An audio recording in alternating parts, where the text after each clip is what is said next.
Good evening. Welcome back, poetry lovers. It is I, ZM Wise, and here I am with another home recording just for you. To celebrate Women's History Month, I'm going to be reading 4 different poems by 4 different poets. And they are 4 of my favorite women poets throughout the ages. I'm going to begin in chronological order, starting with Enheduanna, the first not only female writer, but also the first person to sign their actual work. It's very inspirational. And this is called Temple Hymn 17, the Batabira Temple of Dumuzi, Emush. Ohaus jeweled lapis herbs fleck the shining bed, heart-soothing place of the Lady of the Steppe. Emush, brickwork glistening and pure, its burnished clay placed firmly on the earth. Your sky-rising wall sprawls over the high plain for the one who tends the eaves. And over the Arali house for the shepherd, your prince radiant, one of the holy women, a lion pacing the steppe back and forth, the wonder-causing pure-breasted one, the Lord's spouse of pure Inanna, Dumuzi, master of the Emush, O Batabira, fortress of the coppersmith, has built this house on your radiant site and placed his seat upon your dais. How do you like them apples? So the next piece is called One Girl, and it is by Sappho, which to me is a very, very underrated Greek poet. And it's in 2 parts. Part 1. Like the sweet apple which reddens upon the topmost bough, atop the topmost twig, which the pluckers forgot somehow, forget it not, nay, but got it not, for none could get it till now. Part 2.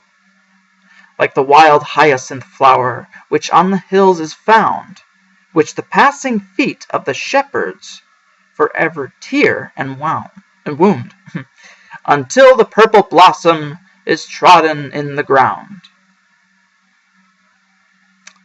And then 2 modern day poets. This one started out, I believe, in late 60s, early 70s, if I'm not mistaken. Her name is Waldman, and her style, her subject matter is all over the place. She's been incredibly inspirational to me. This is one of her pieces called Revolution. Spooky summer on the horizon I'm gazing at, from my window into the streets. That's where it's going to be, where everyone is, walking around, looking around, out in the open, suspecting each other's heart to open fire all over the streets. Like streets you read about every day, who are the network we travel through on the way to the center, which is energy filling life and bursting with joy all over the screen. I can't sit still any longer. I want to go where I'm not feeling so bad.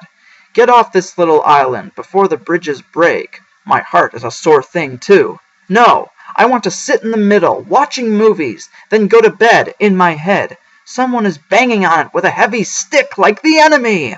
Who is he going to be?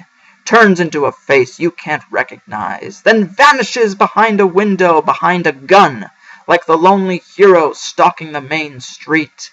Cries out, "Where are you? I just want to know all the angles of death possible under the American sky.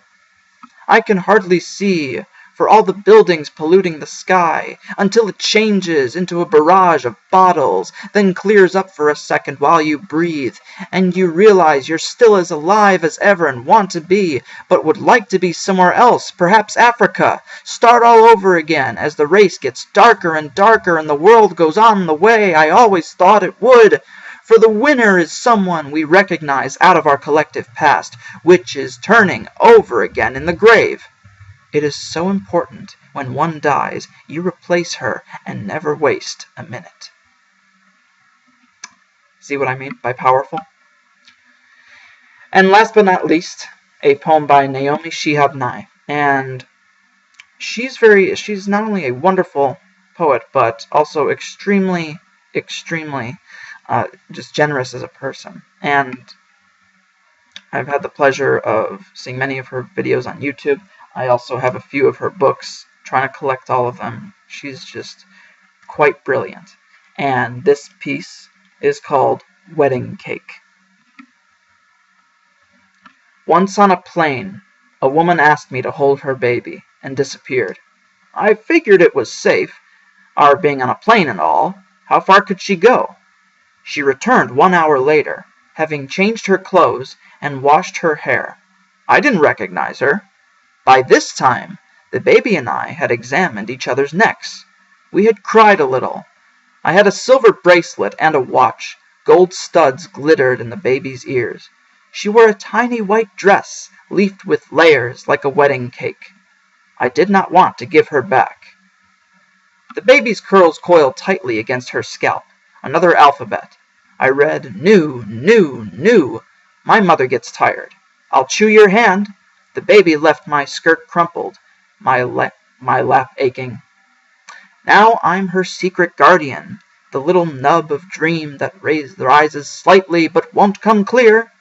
As she grows, as she feels ill at ease, I'll bob my knee. What will she forget? Whom will she marry? He'd better check with me. I'll say once she flew, dressed like a cake, between two doilies of cloud. She could slip the card into a pocket, pull it out. Already, she knew the small finger was funnier than the whole arm. Thank you very much. Poetry lives, and happy Women's History Month.